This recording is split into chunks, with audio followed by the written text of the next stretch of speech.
Assalamualaikum warahmatullahi wabarakatuh. Halo sahabat Anwar Rashid, apa kabar? Semoga selalu dalam keadaan sehat ya.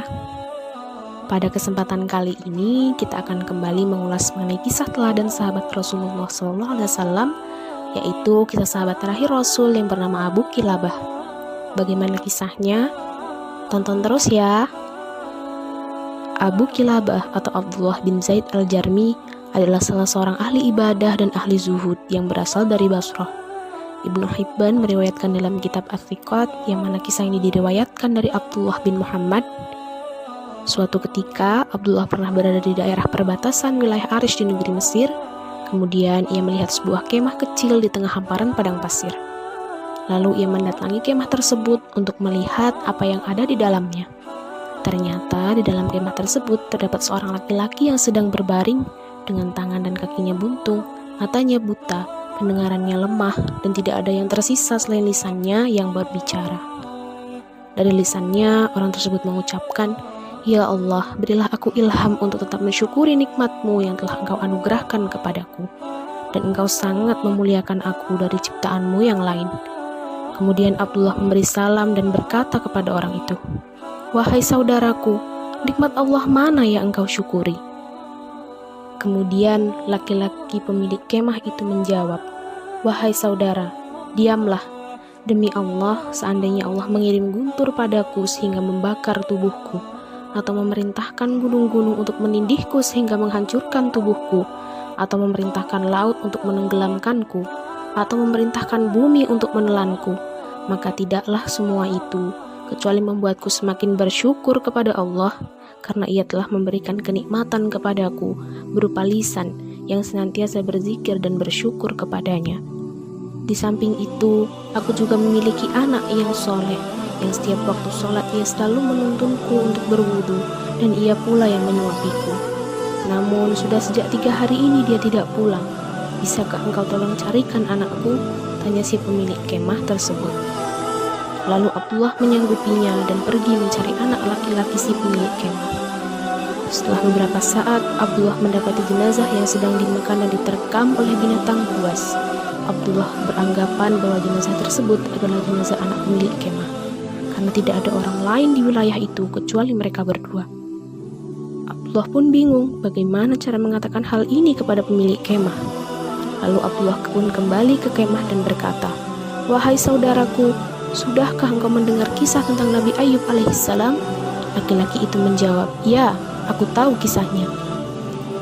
Abdullah bertanya lagi, "Tahukah engkau cobaan yang telah diberikan Allah kepada Nabi Ayub? Bukankah Allah telah mengujinya dengan harta beserta keluarga dan anak-anaknya?"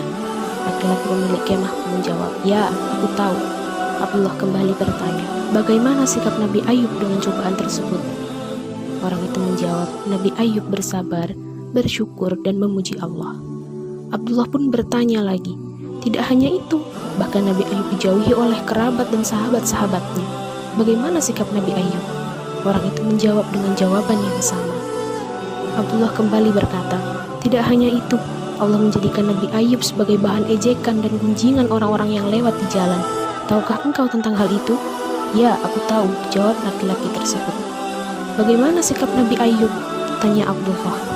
Ia menjawab, "Nabi Ayub bersabar, bersyukur, dan memuji Allah." "Langsung saja jelaskan maksudmu. Semoga Allah merahmatimu." Abdullah pun menjelaskan, "Sesungguhnya putramu telah aku temukan di antara gundukan pasir, dalam keadaan telah diterkam dan dimakan binatang buas. Semoga Allah melipat gandakan pahala bagimu dan menyabarkan engkau." Kemudian laki-laki pemilik kemah ini berkata, "Inna lillahi wa inna ilaihi raji'un.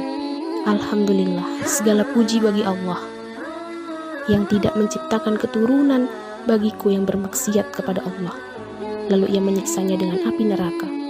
Kemudian Abdullah pun keheranan dan lantas bertanya, "Aku heran denganmu. Wahai saudara, anakmu telah mati dimakan binatang buas. Mengapa engkau tidak bersedih?"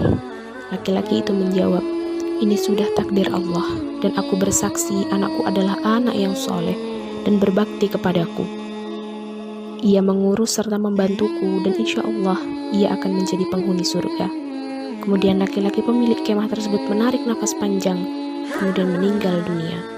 Abdullah pun membaringkannya dengan benar dan berpikir apa yang harus ia perbuat.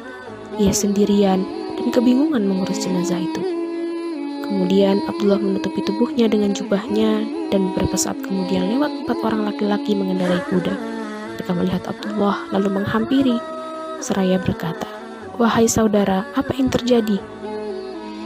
Kemudian Abdullah pun menceritakan apa yang dialaminya dan meminta bantuan untuk mengurus jenazah laki-laki pemilik kemah itu. Mereka bertanya, "Siapa dia?" Abdullah pun menjawab, "Aku juga tidak mengenalnya."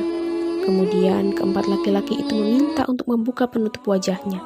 Ketika Abdullah membuka penutup wajahnya, tiba-tiba mereka tersentak, lalu mencium dan menangis di samping jenazah tersebut.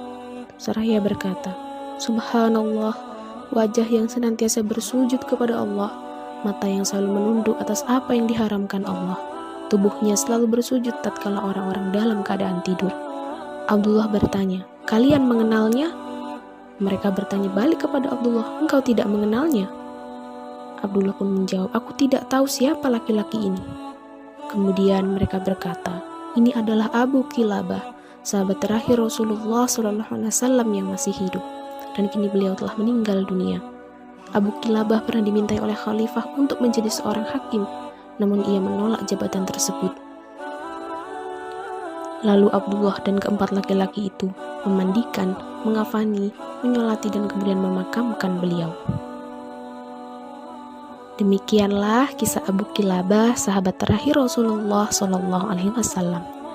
Hikmah dari kisah ini, kita bisa belajar bagaimana Abu Kilabah tetap sabar dan senantiasa bersyukur, walaupun dia banyak kekurangan secara fisik. Dia tangannya buntung, kakinya pun buntung, pendengarannya lemah, matanya buta. Namun, lisannya yang mampu berbicara, itu tak henti-hentinya berzikir dan bersyukur kepada Allah.